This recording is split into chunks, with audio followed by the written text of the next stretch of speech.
Good afternoon. My name is Aidan Ó Gormáin. I'm Executive Director of the Community Resources Network of Ireland, or CRNI. Today, I'll be sharing our experience supporting reuse, repair, and recycling social enterprises to participate in public procurement. I'll give you a short overview of who we are and what we do.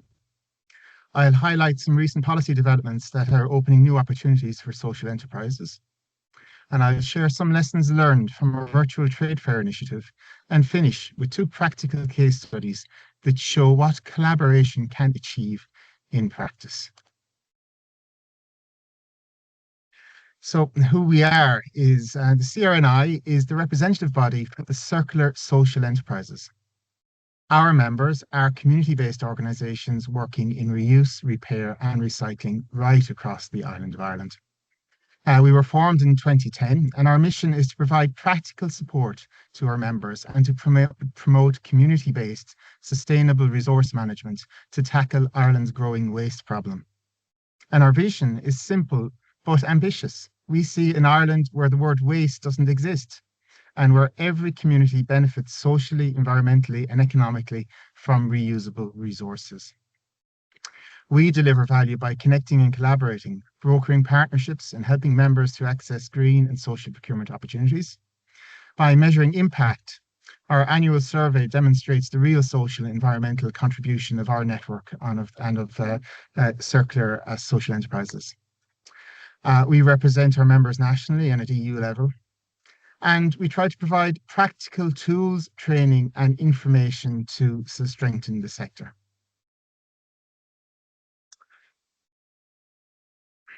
So we represent over 50 community-based social enterprises operating across Ireland, working in areas such as bicycle reuse and repair, and you can see there's 9 of those organisations in our membership, furniture upcycling and office fit-outs, paint reuse, textile reuse and upcycling, and we in electronics recycling.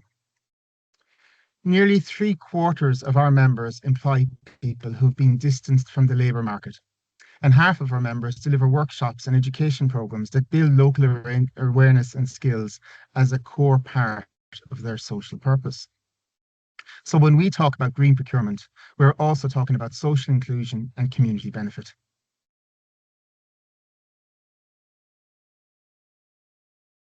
So as Brian and Angeline mentioned earlier, the Department of Public Expenditure Circular 17 from earlier this year marks an important shift in linking green public procurement with social enterprise.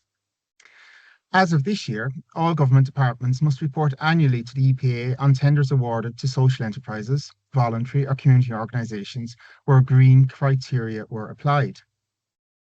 The circular also encourages public bodies to go further by reserving contracts, forming partnerships, or seeking quotations from social enterprises for smaller value work. And that's very important to our members.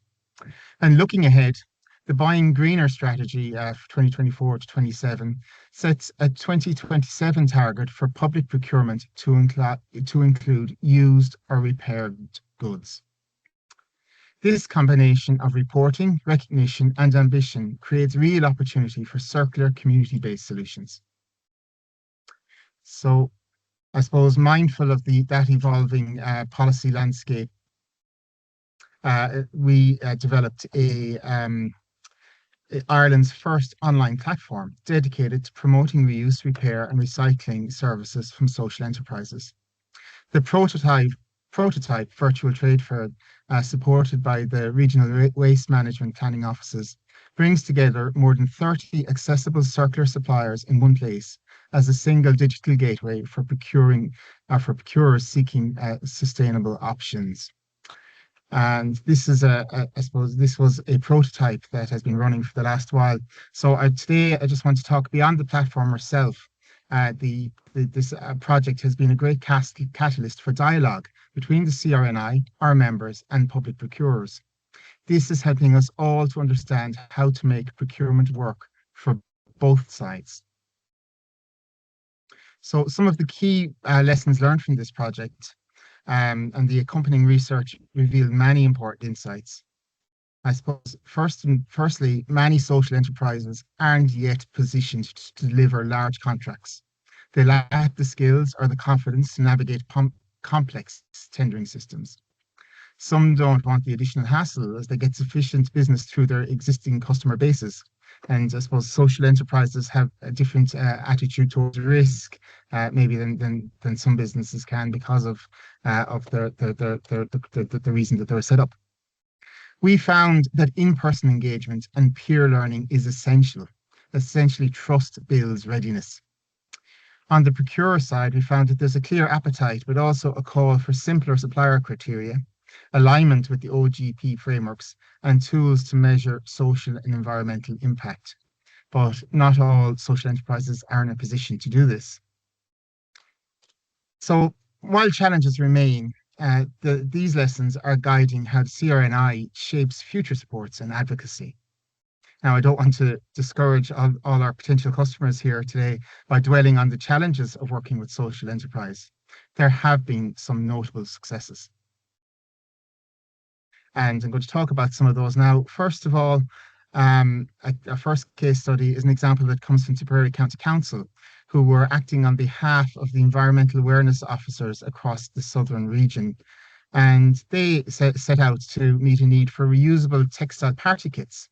So CRNI coordinated a consortium of three social enterprises, Change Clothes in Dublin, Cycle Up Textiles in Roscommon, and Rediscover Fashion at the Rediscovery Centre in Ballymun. So by working together, these three suppliers overcame barriers of scale and supply and delivered high quality, locally made circular products. And you can see a picture of the bunting from that project on the screen there.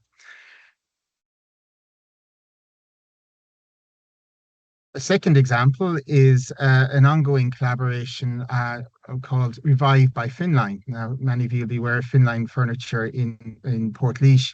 But here, our member, Love Back to Life by Ashari in Waterford, partnered with Finline Furniture in Laois to create a closed loop model. So used sofas that Finline has sold are returned to the social enterprise for refurbishment and resale, and Finline then sell them on and offer, I suppose, offer vouchers to their customers to encourage that the circle keeps turning and that the furniture gets reused. And you can go onto the Finline website and purchase there. So this collaboration between a social enterprise and a private company demonstrates how procurement-driven partnerships can achieve both circular outcomes and social impact, and particularly when logistics and relationships align. So in conclusion, I suppose the message for me today is that procuring from circular social enterprises is practical, impactful, and entirely aligned with government policy. And by engaging directly with suppliers, by talking to them, by building relationships, and by applying flexibility, public bodies can unlock real community value while meeting green procurement goals. So if you'd like to learn more, please contact me at aidan@crni.ie or contact me or connect with me on LinkedIn.